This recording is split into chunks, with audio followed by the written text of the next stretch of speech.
We tend to think about healing as if it's a destination, that the healing process begins when we're sick or suffering or in pain, and it ends after a series of fixes when we get it right and our work is complete.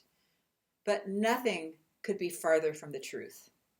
And as we've been exploring in this Our Healing Life series, healing is going on all the time, whether we're conscious of it or not. We can't not heal. We can't not achieve a particular wholeness, an equilibrium that reflects all the circumstances of our present being. And healing is also a verb. In this sense, it can be our way of life, how we consciously tend to our healing to take us way farther than we could go otherwise. I'd like to read you just a little bit of the preface from my book, Heal, which elaborates a little bit on how I think about healing. Heal, to make whole, not perfect, not unscathed by life, not without scars or suffering, but real, fully lived, unbroken, holy. A life made more beautiful and whole by braving, living, and nourishing an authentic life. And I think that's why we're all here, isn't it? So let's, in that spirit, let's dive into today's lesson, which is the healing terrain. Now, what do I mean by the healing terrain? The healing terrain are those core elements that together establish the dynamic equilibrium that makes us us, that lead to our structure and function, that comprise our wholeness and lead to our healing. I'd like to start off with a word about genetics. Genetics play a key role here, but your genes may not be as important as you think or were taught. We used to think that our genes were our immutable book of life, that what happened to our ancestors would absolutely happen to us. We now know that our genes are packets of potential. How they influence our structure and function depends entirely on the effects of all the other aspects of the healing terrain, which I'm about to show you. Genetic expression is determined by the healing terrain, and this terrain is more important than the genes themselves. And this is how our personal choices and decisions direct our biology and all aspects of our structure and function. So in essence, our genes, rather than being the determinants of healing, transduce all the other elements of the healing terrain to create our very best equilibrium. So let's look at our healing terrain. Okay? So the healing terrain is a dynamic relationship that exists between our genes and how the genes then are influenced, are transduced by the environment. All aspects of the environment. Okay? Our lifestyle. All our daily habits and practices. Our life events. What happens to us. And mindset. All our thoughts, ideas, and beliefs. All of this then determines our genetic expression, because our genes express themselves based on these exposures, and our genetic expression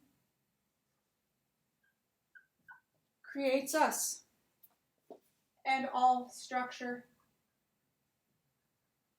and function. Okay? And I'm going to put a little heart around us. Okay, so this is the miracle of life, the healing terrain. It's the gene, environment, lifestyle, life events, mindset, dynamic relationship. Genetics. How do we harness the most supportive and favorable genetic expression through epigenetic practices to optimize healing? Genetic expression occurs when our genes experience or are filtered through the other elements of the healing terrain. These relationships are the determinants of all our structure and function. Environment. How do we manage our complex environments and all the environmental factors we are exposed to continuously to optimize our genetic expression and function? The environment is, in essence, everything our genes interact with, which includes all the other aspects of the terrain that I have listed for you, and from which information is extracted to induce epigenetic changes, leading to particular genetic expression, structure, function, or us. And this includes everything from the molecules of our internal environments, our emotions, food, microbes, to molecules and experiences of our external environments, toxins, irritants, energy, sound, the solar cycle of light and dark. Everything from the environment influences genetic expression. Lifestyle. How do we support ourselves through our conscious choices, lifestyle habits, and the ways we care for ourselves every day to support the most favorable genetic expression and function? This includes the food we eat, how we sleep and rest, how we move and carry ourselves, our posture, how we manage our thoughts and emotions, and how we habitually support our stress resilience. Life events. This is what happens to us. How well are we able to learn and grow and adapt in the face of what happens to us, considering the nature and magnitude of it all, and how safe and supported we feel? How well are we able to reckon with the physical and emotional aspects of life's traumatic experiences? Mindset. How do we manage our stories about life challenges? How do we direct our own narratives and beliefs that drive our actions and powerfully influence how our genes are expressed and our bodies respond? Are we hopeful and courageous, or are we pessimistic and despairing about the future and our personal outcomes? These have everything to do with our biological, psychological, emotional, and spiritual outcomes. So, the gene, environment, lifestyle, life events, mindset, dynamic relationship, what I call the terrain of healing, is what needs our attention every single day. This is what determines everything that happens to us. Are we well? Do we feel vibrant and alive? Or are we suffering and ill? And then, using the exquisite language of the body, which tells us precisely what it needs in every moment through pain, suffering, and illness, we decode the terrain to solve our life's problems. Now, some of this terrain we can't control. But as you saw here, much of this is within the scope of our own actions and daily practice to direct the way we want. Our healing is largely self-created through daily practices and how we care for ourselves and each other. Healing is a verb, but it's also a huge call to action and a responsibility, and it can be hard. It can be hard to bust through the powerful cultural narratives that not one of us has escaped about what our potential for healing actually is.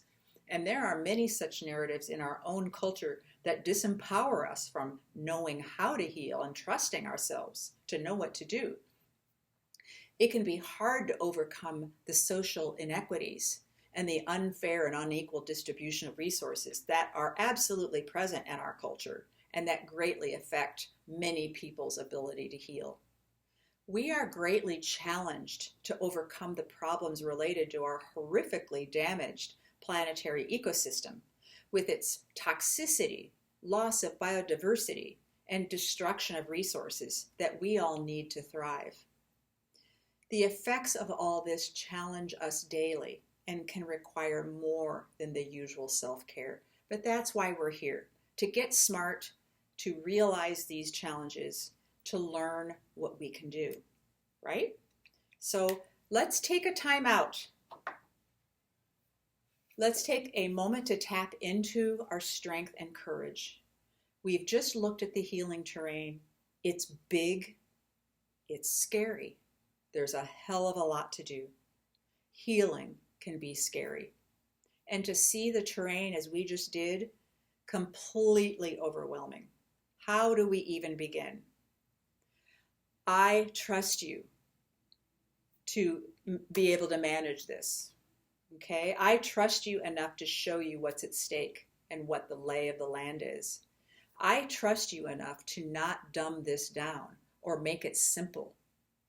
In time, we'll go through this terrain step by step. We'll really break things down. But for now, just be amazed. Be amazed at what marvelous, complex creatures we are. Be amazed at yourself. You're here. You are a healer. Now, let's settle into a comfortable stance with our feet against the earth, our feet a little bit wider than hip distance, okay? And I want you to place your outstretched hands firmly over your core of strength, right here at your solar plexus, and feel your core. I want you to sink in here and breathe. Breathe into yourself. Be your witness. Feel your body and its strength. Consider this. Life is complicated. More so now than ever before, and many of us feel traumatized. I think if we're perfectly honest with ourselves, we all are traumatized. And in order for us to accomplish our goals here, to explore the healing terrain, to tap into our healing potential, to experience the hope within it, we must first reckon with the trauma we're experiencing emotionally and biologically. Not one of us has been untouched by it. Trauma biology is designed to keep us safe and alive, but it can also keep us anxious, hypervigilant, stuck in fear-based worst-case scenario stories, and unable to move forward with curiosity and hope. Many of us have lost our ability to transform our circumstances, though that's what all our pain, suffering, and illness calls us to do. So let's take a moment to soothe and settle our nervous systems, to ease the biology of trauma, support our feelings of safety, and activate our courage. Breathe into your core of strength, and through your breath, own this moment. Become your witness. As you breathe, let your body soften. Soften your face. Soften your shoulders. Soften your heart. Soften your thoughts. Feel the edges of this moment and all you are experiencing soften.